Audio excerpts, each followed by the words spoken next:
So I can tell you story after story, stories I learned and situations I found myself in when I was a young woman journalist. I can tell you where exactly people died or where their family lived. I can remember their family members' facial expressions as they relayed deep grief, their anger at injustice, their smiles at loving memories. There was no shortage of doom and gloom in that line of work. There was also no shortage of hatred toward journalists showing up to ask questions and be nosy. It was the hardest job I ever had on so many levels. And so I got used to seeking out the good whenever and wherever I could. One day on assignment, our photographer and I were on our way back to the newsroom when we saw an elderly woman walking slowly down a hot highway carrying 2 bags of groceries in each of her hands. Our bleeding hearts sung out simultaneously, "We should help her, let's give her a ride." The photographer pulled over and I got out and ran up to the old woman whose brown face was lined with a map of wrinkles detailing hardship and wisdom. "Would you like a ride?" I asked her. I don't really remember her response, but I do know she took us up on the offer. We only had to drive a little way before she said, "This is good, you can let me out here." It was the end of her road, not at her house. I can't blame her for not wanting 2 strangers to know where she lived. She climbed out, but that's when the magic began. She started sharing her Native American wisdom. She told us she was a healer. The wrinkles on her face and the rough skin on her hands showed us she had had quite a life. The conversation was enchanting and mesmerizing for my young self. And before she walked away, she turned back to me and she said, "And you're a poet." I remember feeling truly seen in that moment for the first time in my life. She sent me cards from time to time after that with her scrawling handwriting, and a few years later I learned she had passed. She was a light worker, a beacon of hope. She didn't know it, but she impacted my life. It goes without saying that right now we need to learn how to seek out as much beauty and light as we can as we travel in these dark times and a winter that is here to stay for a while. But how? What is needed of us? What is needed in the world? Have you ever heard of live human signposts? I hadn't either until recently when I was listening to an On Being episode with Krista Tippett, and she shared about how civil rights leader and elder Vincent Harding liked to look around the world for what he called live human signposts.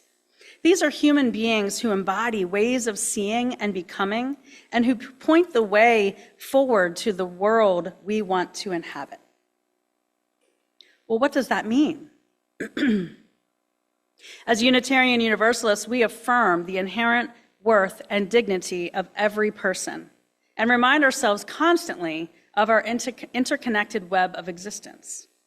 These core values remind us that even in our darkest moments, we are never truly alone, and our actions, however small they might seem, ripple out to affect the whole. When we feel surrounded by shadows, our values like justice, equity, and generosity call us to a dual sacred task: to witness the beauty that persists despite the darkness and regressions and aggressions, and to actively create new beauty and light where it seems absent. This dual calling echoes through our UU tradition, like our transcendentalist forebears who found divine beauty in nature's smallest details. We are called to notice beauty in unexpected places. Like our social justice ancestors who created beauty through their work of abolition, women's rights, and civil rights, we are called to generate new beauty through our actions. Today, we create beauty as we work to protect democracy and voting rights, as we support refugees and immigrants seeking safety, as we fight for racial justice and against white supremacy, as we address the climate crisis, as we defend LGBTQ+ rights and trans youth, as we work toward economic justice, and as we build beloved community in a time of increasing polarization. Just as we light the chalice in times of celebration and sorrow and glimmers, we are called right now to both find and kindle light, not despite these challenges, but because of them. In times of struggle, this practice of finding and creating beauty becomes not just an artistic endeavor, but a spiritual practice. Not just an individual act, but a communal. When we serve as human signposts for each other and for others, we are pointing the way toward beauty that exists and a beauty that could be. This is how we live out our UU values in profound ways. We honor the inherent worth and dignity of all by helping each person recognize their own capacity to find and create beauty. We respect the interdependent web of understanding how our individual acts of beauty finding and beauty making strengthen the whole.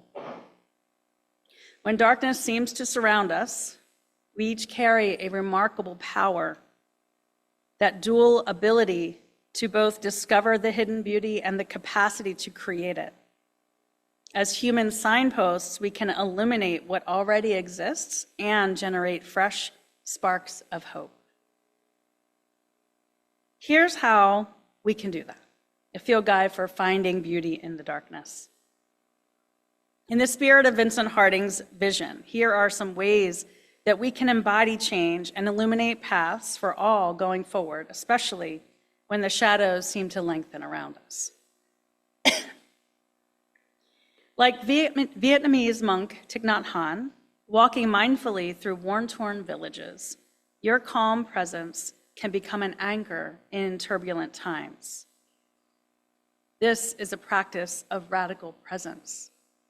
When someone speaks, listen with your whole being, not just your ears, but your heart and your intuition. Put away your phone. Create spaces where others feel truly seen and heard, like that woman on the street that one day. Live your questions openly. Draw inspiration from poet Rainier Maria Roca, who urged us to live the questions themselves. Share your journey of wrestling with life's big questions, especially during uncertain times. Like James Baldwin, who wrote unflinchingly about his struggles with identity and belonging, don't hide your doubts, your fears, your uncertainties. Let others see how you are navigating them with curiosity and courage. When you model honest questioning and humble seeking, you give others permission to do the same, showing how darkness often holds the seeds of transformation. Build bridges. Follow the example of John Lewis, who responded to violence with unwavering commitment to dialogue and reconciliation. Actively seek out those who see the world differently. Listen to understand, not to debate. Share meals with people from different backgrounds. Create beauty in unexpected places. Plant gardens in vacant lots. Make art in public spaces. Write poems on cafe napkins. Cook elaborate meals for strangers. Like the Japanese art of kintsugi,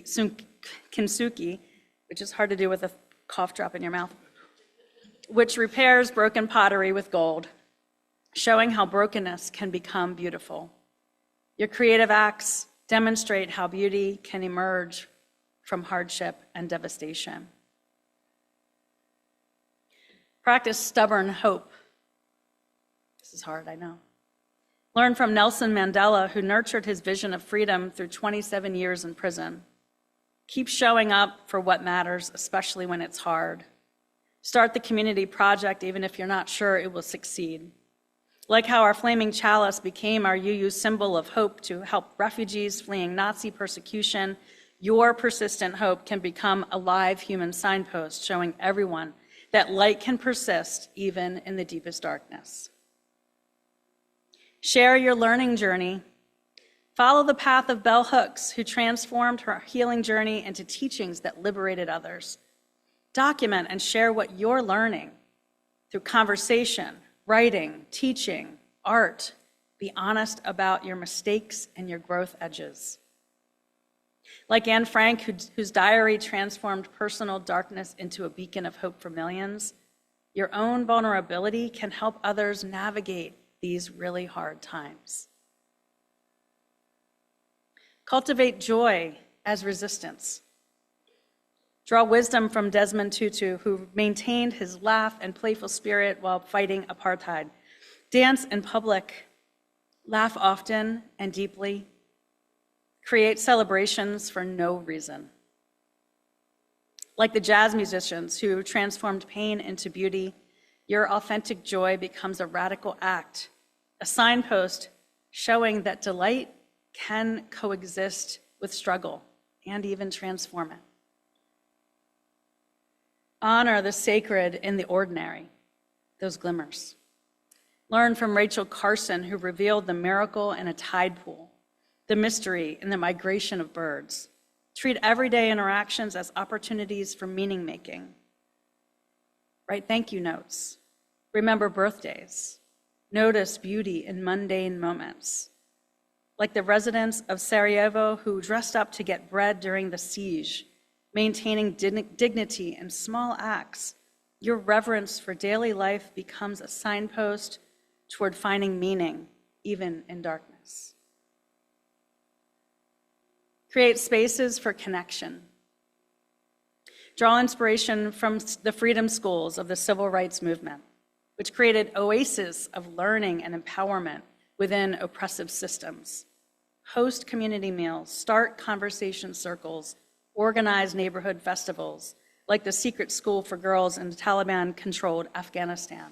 Your efforts to create safe spaces become signposts showing how community can flourish even under the heaviest shadows. Remember, being a human signpost isn't about perfection. It's about authentic presence and persistent practice. Like a star that shines brightest against the dark sky, our capacity to illuminate paths forward often emerges most powerfully in times of challenge. We're seeing that now. Choose one or two of these areas to focus on in the field guide. Start small. Trust that your choices ripple out in ways you may never see, joining countless others who maintain light in the darkness. Know that your efforts matter, even when you can't see their full impact. Together, we can find and create beauty that helps light the way forward, not because it's easy, and it won't be, but because it's necessary. We are the light bearers. We are the beauty finders. We are the creators of new possibility. Together, we can create and illuminate the path forward for a more beautiful world, a more peaceful world, a world our hearts know is possible if we persist. This is our sacred task, our holy calling, our gift to the world waiting to be transformed by the light each of us carry within. This is our way forward together.